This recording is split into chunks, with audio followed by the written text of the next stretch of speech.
Simpson Wolf on the left, playing the aforementioned mono red deck against Joshua Vitullo. He is playing, he's bumping it up. He's got the Bump in the Night, Joe Bernal inspired Zombies deck.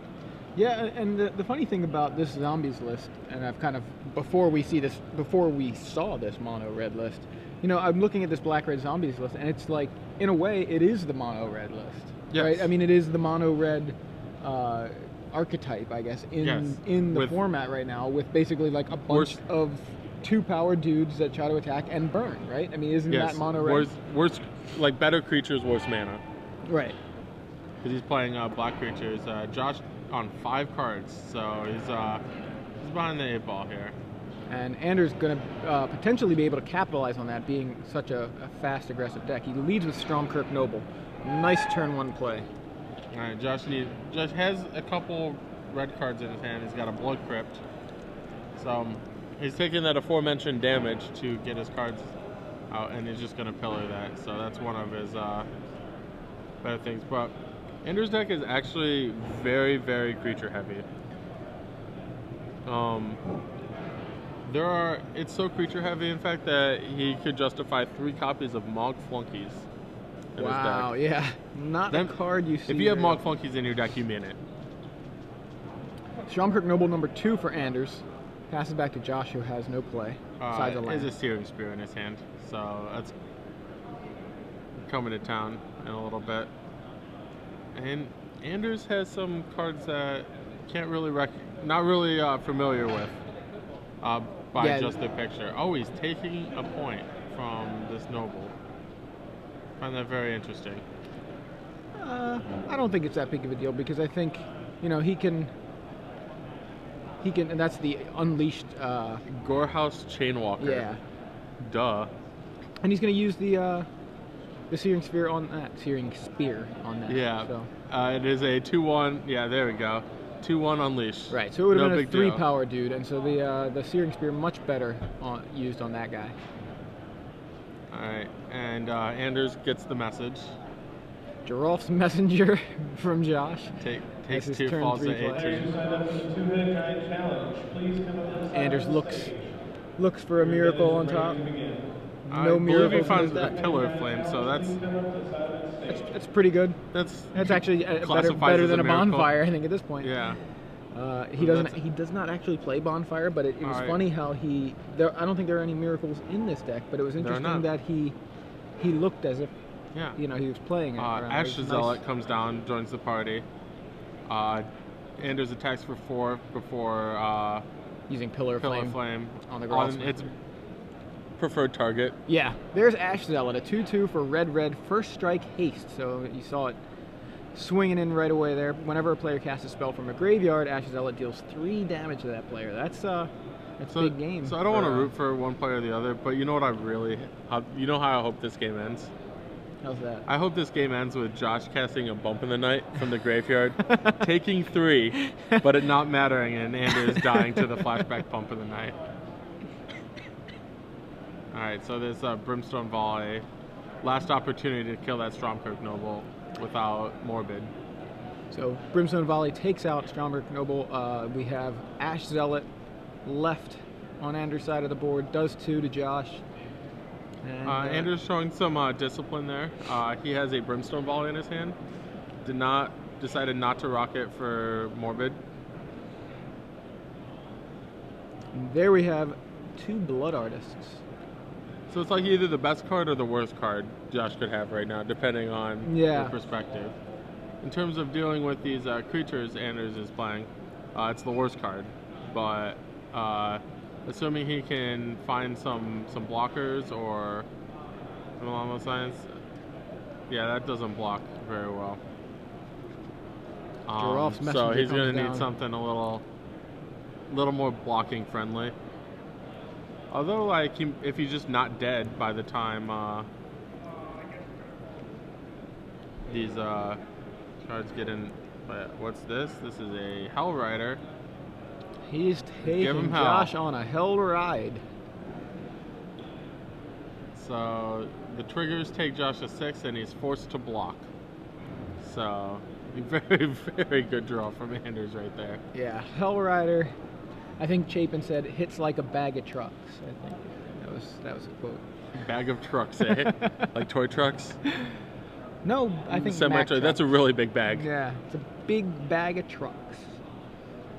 All right, so we got a jump block from Hellrider. It's like a demon riding a demon. Like it's like a piggyback ride, demon back ride. I guess is that the. All right, so Josh is going to nickname temporarily review? fall to 3, and then Blood Artist will bring him back up to 5, I believe, if I can do elementary math. It's tough. It is tough. Now we got the ever important blocker on Drell's Messenger. Yeah, he's going to scoop it up. Not enough. I think if he has 2 Blood Artists, he's still there. He's in okay shape. Yeah, he had to block there, so. Yeah. Anders Simpson capitalizes on Josh's slow start, or 5 starting hand of 5. 2-card mulligan, 5-card mulligan, however you want to call it. He mulled to 5. I'm actually interested in, I don't know which deck I like more in this matchup. Yeah, do I want the consistent 20 land mono red deck with inferior cards? Right. Or do I want the deck that has it all? It's power versus consistency, right? Yeah. I mean, that's kind of what this is. We've got Josh with the power and Anders with the consistency. And in that case, Anders was able to capitalize on the fact that Josh's list was not as consistent. He had to mulligan to 5. He, didn't have the cards that he needed. So, going to sideboard, Anders has my Peter Johnson's favorite card, Forge Devil. So shout out to Peter Johnson. So what does Forge Devil do? Forge Devil is a 1-mana 1/1. When it comes into play, you deal 1 to yourself and 1 to a creature. So yeah, it's that's the right. best. Yeah, I remember now. Has fantastic art. Yeah, looks like the devil is, kind of rubbing his hands together, getting excited. Another card I'd like to see in here, not that it's, well, I mean, it actually could come into play here, is Electrickery. It's a kind of interesting card from Return to Ravnica, and it costs 1 mana, and it deals 1 damage to target creature you don't control. So it's very gut-shotty, but it can overload for a red and 1, and of course deal 1 to their team. Each creature. Yeah. So I mean, when you're facing down a deck that plays like a lot of X1s, which Joshua is, even if those grave crawlers come back, it's nice to clear them out of the way. It is at instant speed, right? It's going to save you some life and potentially clear them out of the way if you need to swing in. So, just 1 copy of that. I like to see that. Right, Joshua has a little bit for the matchup, but not a ton. He has 2 Flames of the Firebrand, which is completely insane in this matchup, and then 2 Tragic Slips. So I imagine those would come in. He for sure has 2 Knight of Infamies that can come out. Yeah, not doing much in this match. Right, and then depending on how aggressive or defensive he wants to be, he can take out, 2 Falconwrath Aristocrats, 2 Gravecrawlers, 2 Bump in the Knights. Although I do think Bump in the Night should stay in. Yeah, I mean, at least on the play. I'd probably yeah. take out the Aristocrats. They're a little heavy for what he wants to do. Yeah. The other card he could take out would be Rakdos Cackler, but I'm pretty sure Rakdos, the ability to occasionally leash a Cackler would allow, to block. Right, just in case, right. Even just as a 1/1, like Gravecrawler never has that ability. Exactly. And they'll both hit at the same pace, so. Yeah, I think interesting that Anders also has Flames of the Firebrand in his deck. So a Flames of the Firebrand mirror match. Yeah, the match might actually be decided by who draws more. And Anders has 3 and Joshua only has 2.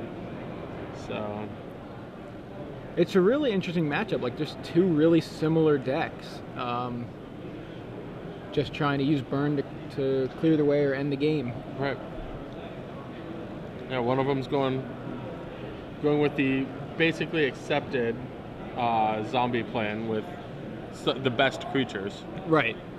What so one of the interesting things that has come up because my friend Big Head Joe, he likes mono red a lot, but the thing that he keeps lamenting is the fact that there are/were no players can't gain life effects in standard. Okay. You know, like he's like, I'm playing. You know, there's all these players, there's all this life gain. There's, you know, this is before Return to Ravnica. But he was saying, you know, we have timely reinforcements, and then, you know, Thragtusk comes out, and there's nothing saying players can't gain life. There's nothing to give them back. Yeah, there's all these life gain Worm cards. Coil Engine and all this stuff. And he's like, there's nothing for the red players to play. And of course, Return to Ravnica brought us like a 6-mana black-red enchantment that does it. It's like, a completely that's unplayable one. I may as well not be that kind of effect. Yeah, here's a bone to throw to like all the players that just complain about this stuff, right, and not actually solving the problem. Yeah. Yeah. I mean, so we've seen cards like that before. The players can't gain life, and I'm kind of surprised to not see that kind of thing around. You know, in such a long time in a way. But anyway, Joshua leads on Swamp, Diregraph Ghoul, and Anders has turn 1 Rakdos Cackler. So one thing that's interesting about Joshua's deck, a little deviation from Joe Bernal's deck, he just cut three red sources. He's down to 10.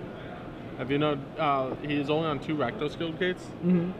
So the possibility of Joshua being stranded without red sources is much higher. Oh, that's interesting. Joe even went so far as to play a mountain in his sideboard. Cackler gets in, and then Cackler number 2 comes down for Anders, and then Cackler number 3. So, yeah. Cackle away, my friends. Yeah, there's a lot of laughter happening on Anders' One time sever sideboard. the bloodline. Yeah, seriously. It's like, where's Detention Sphere? So here's a guild gate for Josh. Might have actually preferred to play that over the Blood Artist last turn. Given that I don't think he has a play for this turn. He has an Olivia, a Brimstone Volley.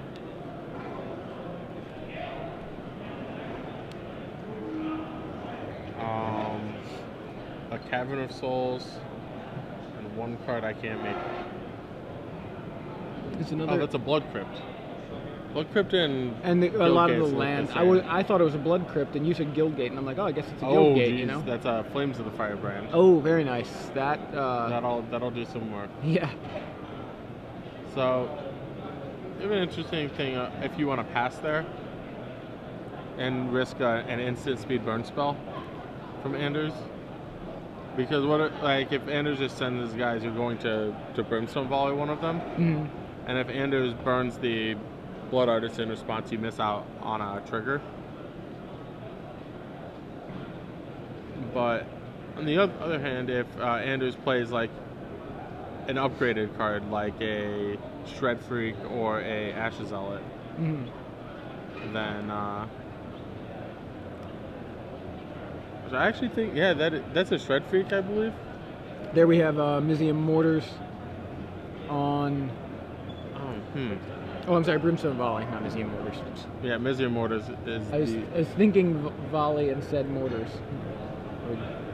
Alright, so it's going to deal 3 effectively.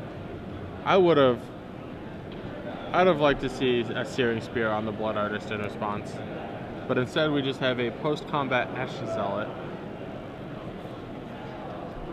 And there's a Dragon Skull Summit off the top for Joshua. Yeah, that's an excellent draw for him. Yeah, because now he's got access to Olivia. And it's actually not that great of a draw, because he had a Cavern of Souls. Oh, I didn't see the Cavern, okay. That's still fine. I still think he's going to slam Olivia here. Can't imagine him doing anything else. But that's going to eat a Searing Spear.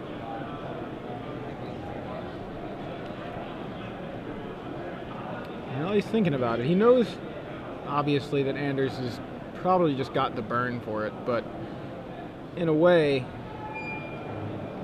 you almost need to play it just to get the burn, you know, just that extra bit of burn out of Anders' hand. And what are you going to do? Wait for it? Not cast anything? Like, cast a... Right, you're not going to do anything here? Just right. Apparently he's going to go with the Arc Trail. Yeah, Arc Lightning, right? Yeah, but as he's functioning as Arc Trail. That's true, yeah.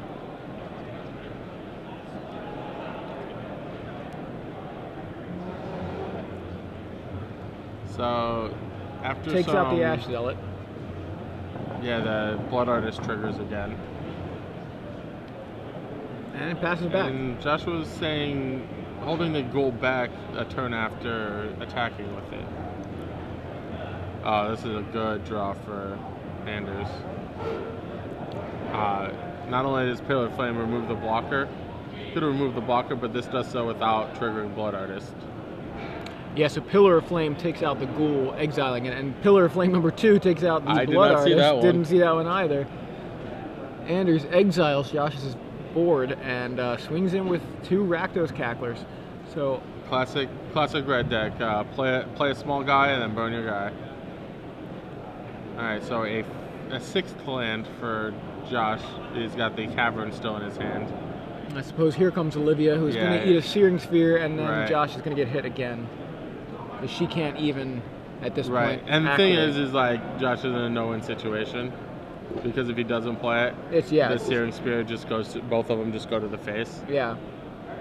And there go the Cacklers. In again. Cackling away. And that's it.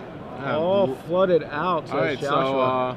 so still had all these. Anders showing a little still had all these. Well, I think he's showing him that I Searing Spear you and attack you and you're dead. Okay, if he's just like, should I wait it on Olivia? Yeah. Yeah, he was just kind of saying, like, I had what I needed to kill you this turn.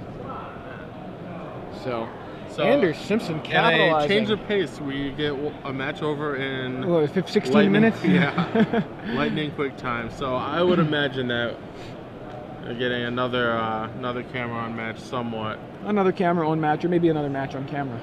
Yeah. Maybe. Let's go for one of those. So yeah, I mean, I'm impressed. Anders Simpson Wolf now 5-0 here in Providence, and tried and true red deck strategy. Yeah. So, where are you Azorius players? This is SCGPROV. Yeah, for real. Are you gonna defend your turf?